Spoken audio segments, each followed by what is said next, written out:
Welcome back to ABC-7 Extra. Joining us now is Margot's opponent, former Mayor Oscar Leeser. Thank you for joining us, Mr. Leeser. You and Mr. Margot both showed success during your tenure when it comes to job creation. Can you give me specifics on how you would go about addressing the economic challenges the city will face over the next 4 years, obviously post-pandemic?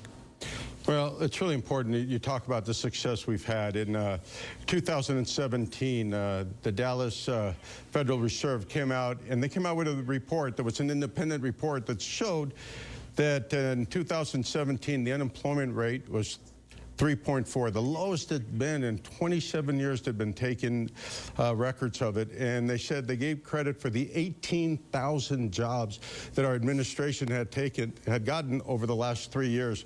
So it's really important. So the things we did those 4 years we were in office, which was going out and bringing companies to El Paso and sometimes having to take El Paso to them, is going to be really important. But, you know, Saul, you talk about right now there's so many small businesses that really have either gone out of business or shut their doors. And that is our #1 thing that we got to take care of.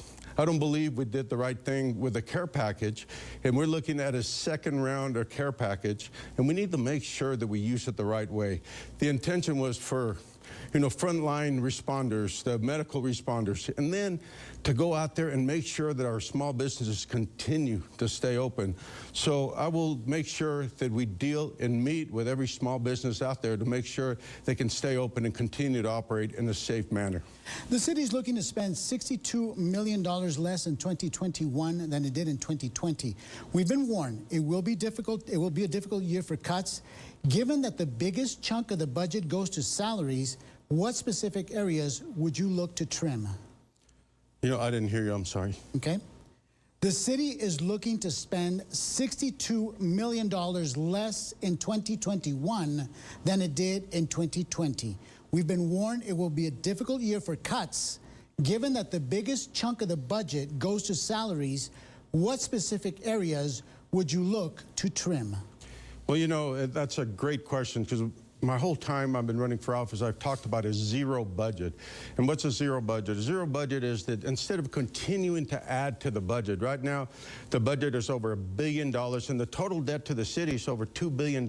So what I proposed and we're going to do is we're going to meet very early, and we're going to take every department and we're going to look at from zero. We're not going to add on to it, but really it'll make us more efficient and actually give those departments through the whole city enough that we can go over and see what needs for them to operate and where we can cut to become more efficient, and we will save millions and millions of dollars. So that's a great question, because I've been proposing this since day one.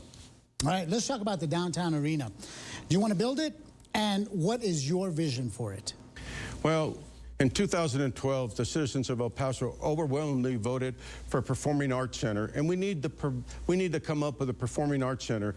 And I've proposed that we get a jewel of our city, which is the Abraham Chavez Theater, and we build it there. We put it there. We redo the Abraham Chavez Theater.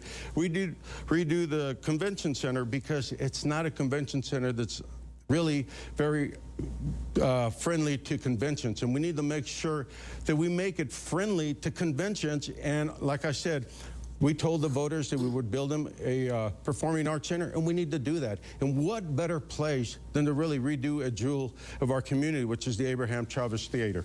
Okay. Let's move on to a difference that you already admit that you have with Margot and the way that you handle debt. As we've reported, the proposed budget for the 2012 Quality of Life bond projects was all off. When you were mayor, you said the added cost to complete them should not come from certificates of obligation, but instead should come from the city's annual budget, the general fund. Do you still feel that way? Where would you get the tens, if not hundreds of millions of dollars from the general fund to finish the projects and pay for maintenance and operations? Well, it's really important that in 2012, we went out to the voters and said, we want you to vote over $450 million, almost $500 million of quality